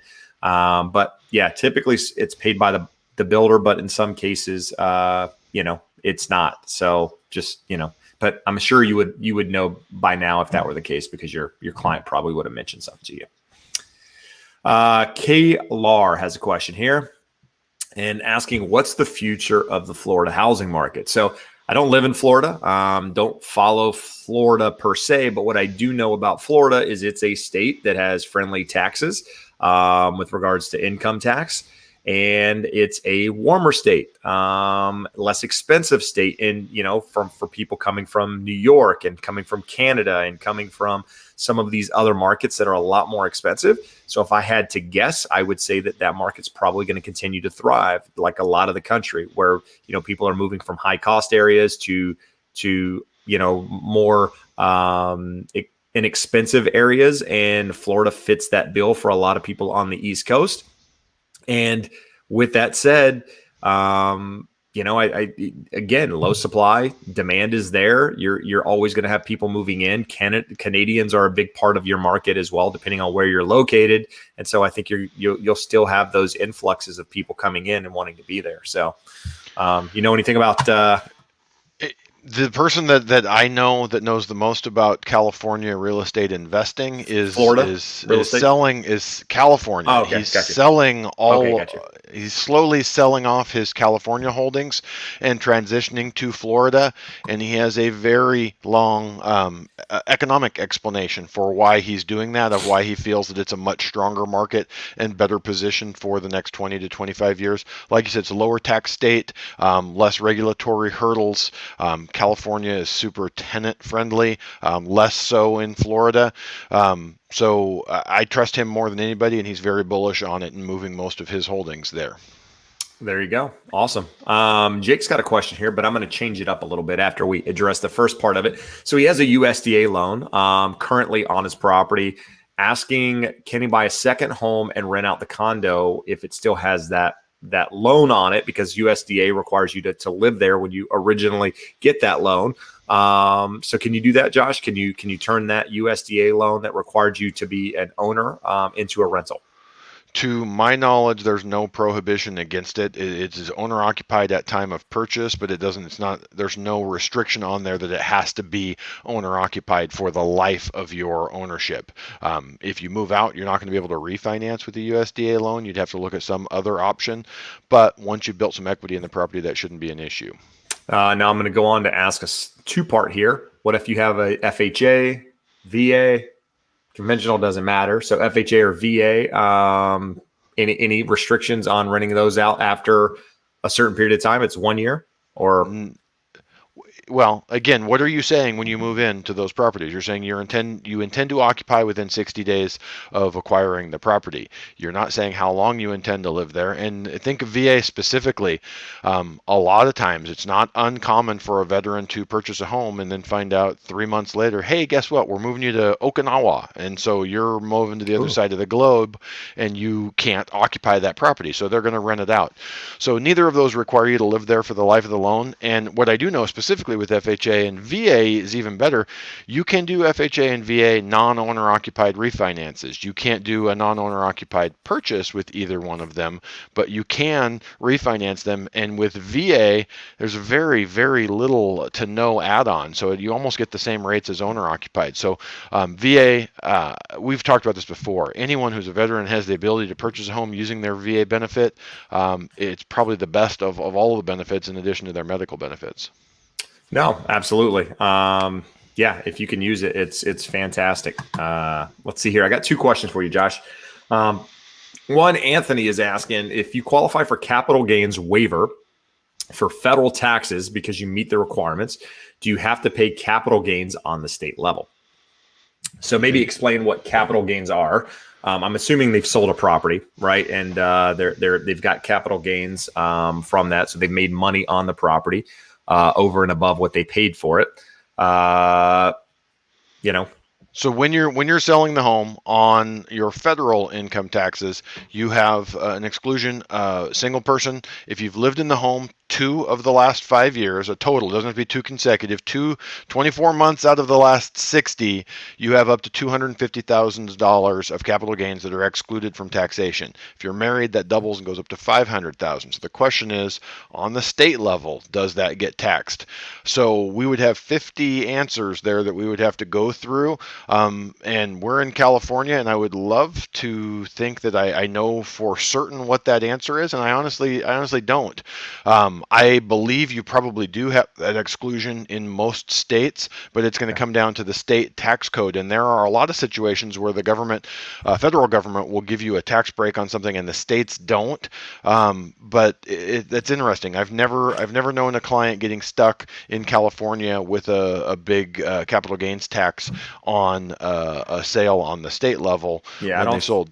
Yeah, no, I think you're exempt. You're exempt across the board on both with regards to capital gains. So the 591E, is that the federal form or is that the state form, Josh?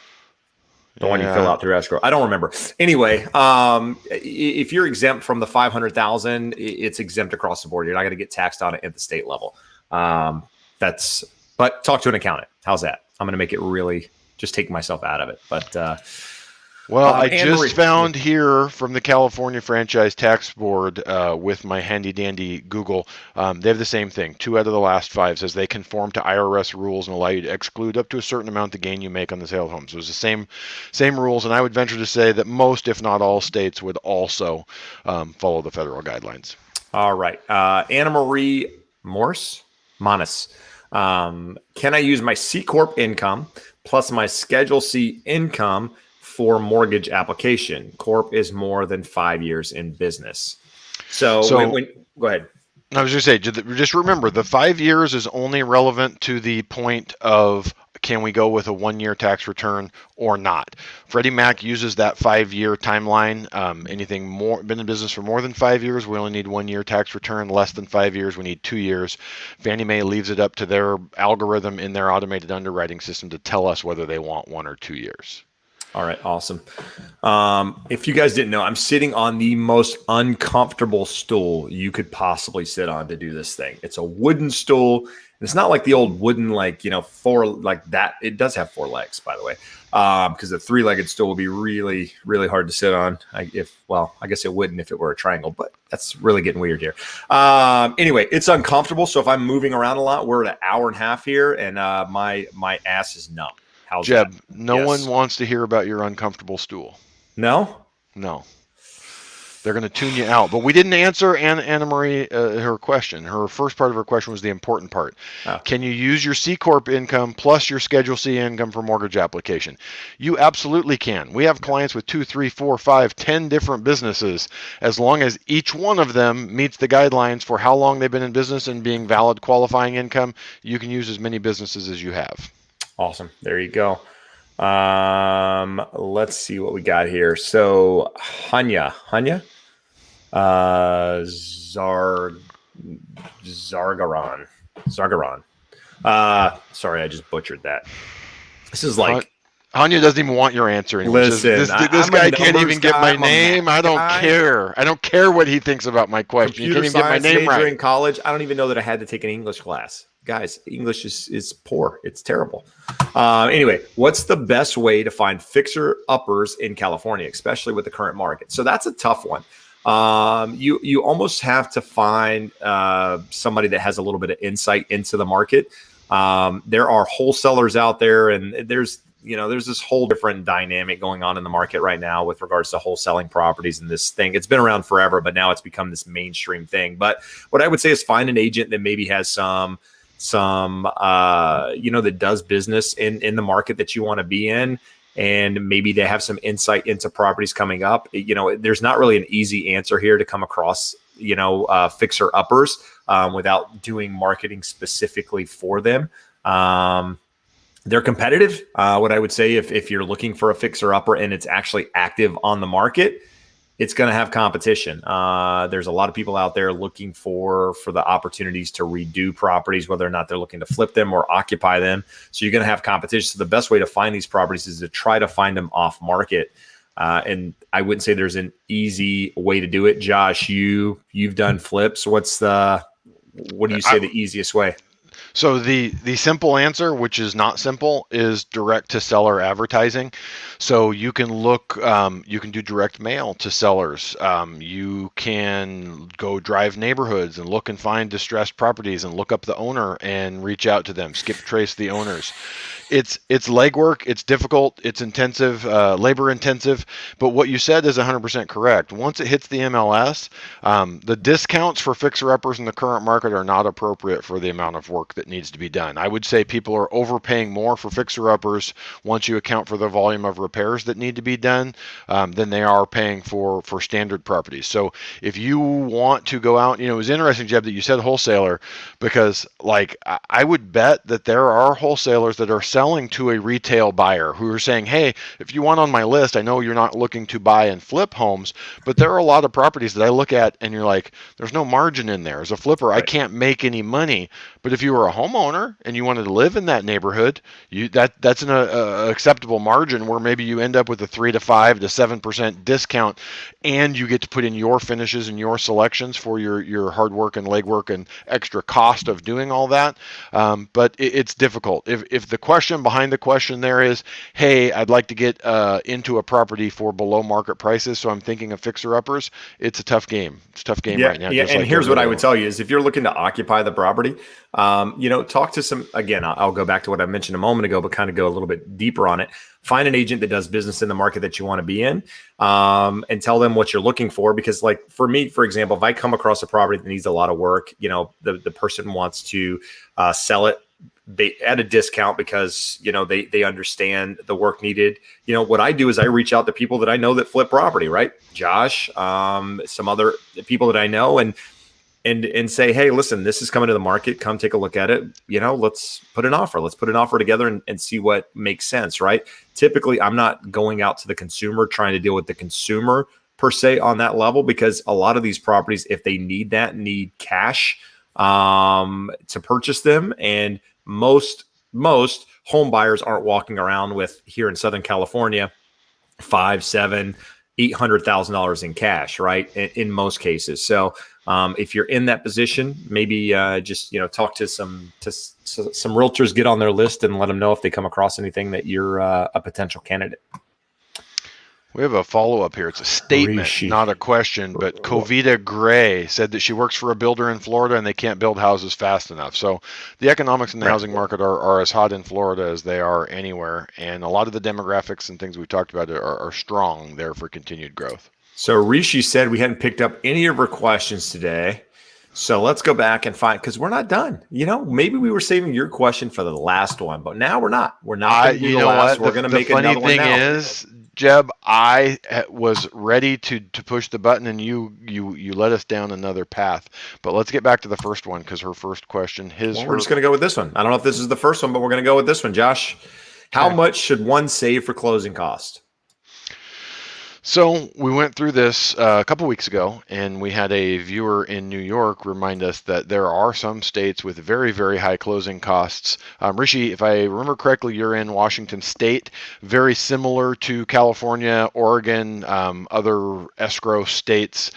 So we've talked about it, 1 to 2% for closing costs, and double that for your prepaids if you're going to have an impound account. So the big thing that people always forget is you have to come in with this much money in addition to your down payment at closing. They're not all closing costs. Things that are a one-time cost related to getting the home and the loan. So an appraisal, escrow, title insurance, those things are incurred just because you're buying the home and financing it. Those are closing costs. You'll also have things that you pay at closing, prepaid or prorated property taxes, homeowners insurance, prepaid interest. Those are prepaid items. So I would count on 1 to 2% in the state of Washington for your closing costs and another 1 to 2% for prepaids. So count on somewhere between 2 and 4%. If you're working with good providers, it should be in that 2% range. There you go. Rishi, I looked up, couldn't find any other questions. So if you have another question you want answered, just put it in the I'm going to find it. below. I'm going to find it. We're going to answer all of them. Hey, no one else do that because then it becomes crazy. Let's see. Jennifer asked us to stop using profanity. So we'll stop. Sorry, Jennifer. I'm kidding. Kind of. Let's see here. Pre-qualified and in a new home construction contract with a W-2 employment. I have added a secondary employment that is 1099. Can I use the extra cash from the 1099 job for cash to close? It's actually a really good question. So they're already pre-qualified. They can qualify based on their W-2 income. They have some secondary income coming in from because they're a YouTuber. Can they use that money? Just made that up. To pay for closing costs, to pay for down payment, any of that stuff, Josh? So the question behind the question, what's coming up there is, are those valid funds? Can we show where it came from?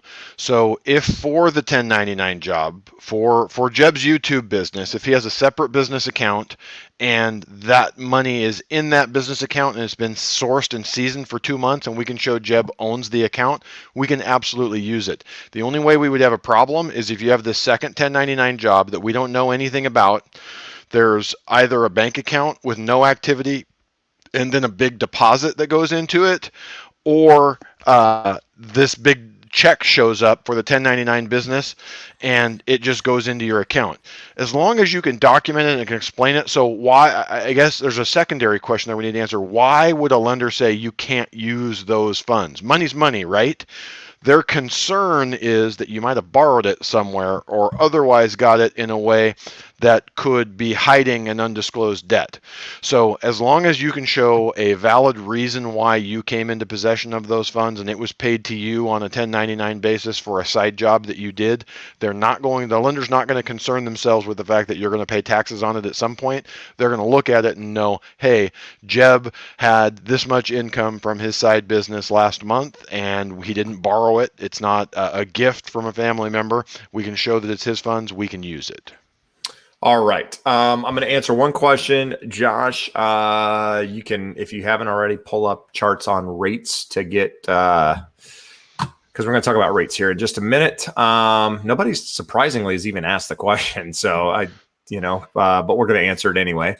More concerned with the coming housing crash than interest rates tonight. Yeah. So Devi asked the question, how is the market going to be in San Jose, California? Confused whether to hold off on selling the house till February 2022. What's your opinion? Sell now or wait? So I would start by saying, what's February? Like, what's February have to do with, what do you think is going to happen between now and February that changes the dynamic for one, but why February? Secondly, is San Jose, I don't know a lot about it other than it's a hot market, right? There's a lot of tech there. I don't see much of that changing on that front, but sell now and wait. What's your plan? Once you sell, what are you going to do? I think there needs to be a couple of different things answered here. If you have a plan to sell your property and you have a place to go, now's a great opportunity to take advantage of the market, right? Low supply, high demand. San Jose is one of those markets where things sell considerably higher than the asking price in a lot of cases. So you could take advantage of that. Now, I'm not here telling you that the market's going to be less in February. I mean, if you wait, could you get more for that property? Absolutely. Is there a chance you could get less? Absolutely. If you've heard Josh and I talk, I mean, I won't even throw Josh in this. I think prices are going to be higher a year from now. Now, does that mean 10% higher? Does it mean 1% higher? I don't know the answer, but I don't think they're really going to adjust downward. So I don't think by waiting, you're going to hurt yourself, but have a plan and figure out what that is to you. And if things did pull back, how would that affect your plan, right? I mean, can you execute your plan now, effectively? Then maybe now is the time to do it. But if, things change in the future with regards to that price, does that change things on the other side? And if it does, then you need to weigh that. So there's a lot going on there. It's not a clear-cut answer, but I think there needs to be some planning on your side, and that will help you make that decision. Josh, interest rates. So I saw a couple different things, headlines this week, right? You said mortgage applications were down. That was one. I saw that interest rates had pulled back to the February lows. That was a headline I saw. I also saw a headline that the Fed had basically agreed to start adjusting rates in 2023, the Fed funds rate at that point. So a lot playing in that. I only read headlines. I didn't read into it. So what's actually happening with interest rates?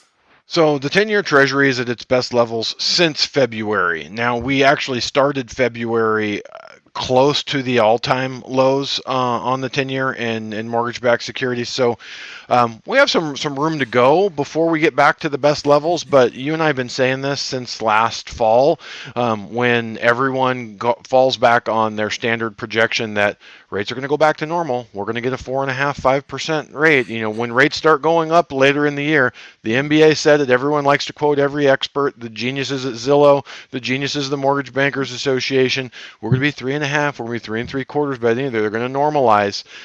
And we've talked about, without boring you guys to death, all of the academic research shows that massive government deficits are deflationary in the long run.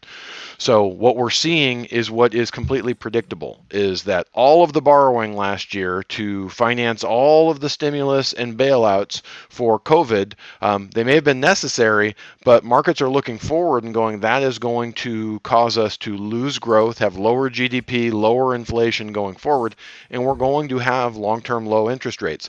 So the question is, when we're pretty damn near the all-time lows now in mortgage rates, how much lower can they go? I don't know. So the question that when we're talking to clients, if the numbers make sense, if we can save you enough money on a lower no-cost refinance now, ring the cash register, save that money. Now, the reason why we do it lower no cost is because the rates are going to go lower. Is it going to go enough lower to make it make sense to do it again? Quite possibly. So we don't want to have a bunch of sunk costs. If you have a $350,000 loan you want to refinance, and you've got someone telling you $3,000 in closing costs and $3,500 for a point to buy the rate down, you got $6,500. You're going to be out, 8–10 years before you break even on that. Now, if we can do it 0 points and get a lender credit to cover your closing costs, and it makes sense and it drops your payment $100, we have a 0-month break even on that. So ring the cash register now, save the $100 a month, and then in 6 months or 12 months or 36 months, when rates are 1/4 or 0.5% lower, we can do that again without having the sunk costs that we have yet to recoup. And in terms of the purchase side, it's still very stimulative. When you look, people are freaking out saying, hey, we're now well above the peak of the last market that led to a crash. Well, the peak didn't cause the crash. The crash was caused by the crazy lending standards that pushed values higher than the fundamentals would justify. And the absolute cost of a home is not relevant. Like, we can't say it enough here. The thing that matters is the percentage of household income that goes to the monthly mortgage payment. So with rates really low, with incomes much higher when they were in 2007, 2008 when things crashed, it's completely expected and justifiable that home prices are higher. So, long way of saying, rates are people have kind of become numb to these sub 3% mortgage rates, but they're going to be with us for a while. If you have an ability to remove mortgage insurance, to pull out some of the equity from your home that you've accumulated since things took off, a year and a half ago, to either do some improvements, pay off some other debt. You want to work with someone that can kind of show you options of how to take advantage of the current market to put you in a better position financially. We talk a lot about here on the show about call centers.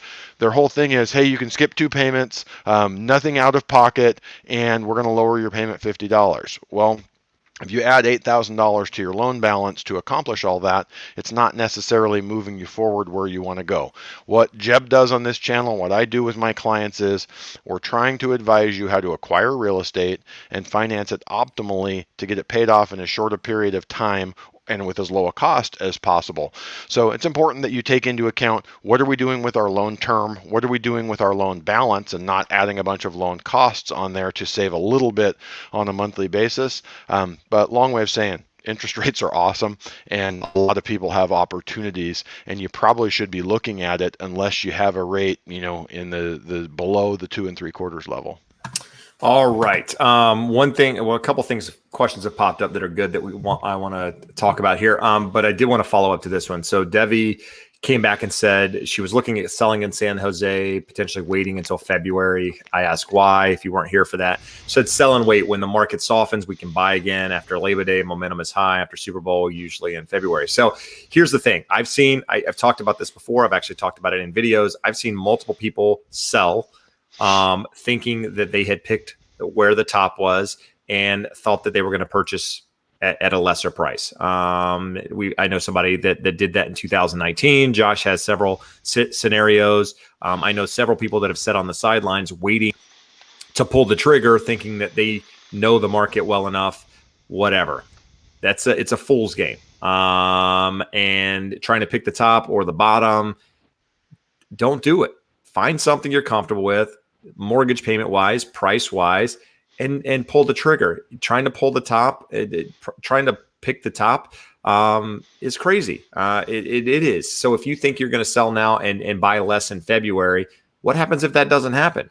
What happens if it doesn't soften for 2 or 3 years and prices are up 15% from that point? Are you okay with that? If the answer is yeah, great. Good job. Go for it. But most people would think of that and go, no, why? No, I wouldn't be okay with that. Okay. It's if selling at the top, buying at the top, selling at the bottom, buying at the bottom, it's the same thing. I don't care how you look at it. Just figure out what works for you. And if you think you know more than everybody else out there, good luck. Try to figure it out, right? It's a little more difficult than just thinking that prices are high, things have to change. The thing that I'll say, Jeb, is there are numbers and there are indicators to look at, and you don't look at one and go, hey, this thing happened and so we're near a peak. You want to have about 20 indicators all firing off that we're near a peak and things might be about to turn. And whenever I see these things, everyone thinks they have some indicator. Like this person, Devi, is saying, well, after Labor Day, momentum's high, and after Super Bowl, usually in February.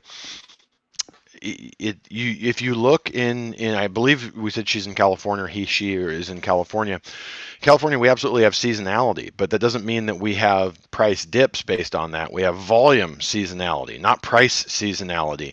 The prices can be not necessarily predicted, but when you're looking at any number of factors, a gentleman that I told you that's selling all of his stuff in Riverside County and transitioning out to Florida, he has about 50 indicators that he looks at. And he thinks we are coming somewhere near a peak in California home prices, but there's no world in which he's going to tell you, hey, they're going to be dropping sometime soon. He does an update every 90 days, and he looks at about 40 or 50 different indicators to give investors an idea of where the market is at.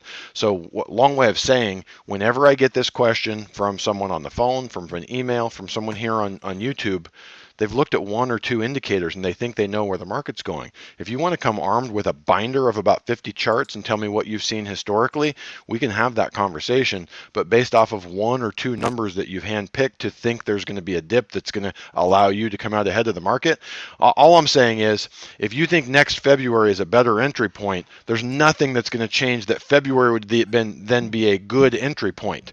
If the market turns, you don't want to buy in next February. You want to wait 2-3 years after next February when we get to some term bottom. So it makes zero sense to sell now, wait, and then buy back in February. Unless you're confident. Well, and even that, I'm saying if you knew that we're at a peak and values are going to be lower and you can enter back in February, we're not going to be at a bottom in February. We'll be far from a bottom if that were the case. Right. Agreed. Michael is talking about my fancy earbuds here. So typically I wear the headphones. And the reason I wear those is because the sound is way better in them. And these, I'm at my house right now. Office is it's completely demolished at the moment. I should post some pictures in here of how bad it looks. But it's being redone. And so I have earbuds from, I think the first iPhone that I owned. And I haven't owned an iPhone in like 5 years. So I still have earbuds from an iPhone. What from an iPhone when they had like a 3.5 millimeter port? Because that you don't have a lightning port. Oh, it is. Yeah, it is. It's lightning. Is it 3.5 or? Yeah. Oh yeah. I was gonna say you don't have lightning on your computer, so you. No, this is old school, baby. Michael, that money's not going to headphones, man. It's going to beer. Hey, Michael, I'm thinking Josh's beer. Yeah, we've never got any beer. He doesn't let me have it, and he doesn't let his wife have it. So stop talking about it because she'll become aware of his side mountain of cash. All right. So Vicky has a good question here. In escrow now, preliminary appraisal came in under the asking price. Should I try to renegotiate knowing there's a backup offer out there? The home is perfect. Absolutely. 1,000% you should try to renegotiate. I think people get scared to. Once they're in escrow, they think that the deal can just fall apart by asking for repairs and or asking for renegotiation of value, right? The worst thing the other side can say is no. And then at that point, you have a decision to make whether or not you want to move forward. At least here in the state of California, right? The contract in the state of California is there to protect buyers. It's there to protect sellers. But once a seller has signed and executed residential purchase agreement and agreed to the terms of that contract, it is very, very difficult for the seller to get out of that contract unless the buyer's not performing and or the buyer changes, unless the buyer cancels the contract, right? So it's very difficult for the seller to get out of it. So if the appraisal comes in less, ask for a reduction in the appraisal.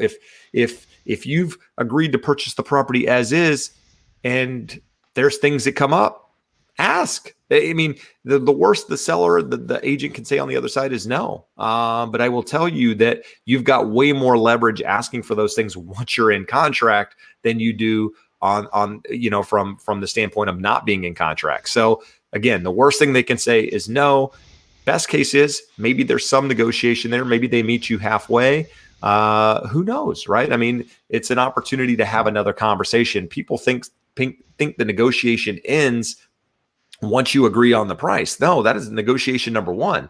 There is multiple negotiations in a contract. The first one is getting into escrow. That's agreeing on a price and the original terms of the contract. The second one is a home inspection comes in. There's things in that inspection that you want done. I don't care if you've said it's as is or not. There are things there that are to be negotiated. That's potentially negotiation number two. Appraisal. The value comes in different on an appraisal. That's negotiation number three. I mean, something in the HOA docs. I don't know. I mean, I'm thinking about, that could be like, there's a lot that goes on here.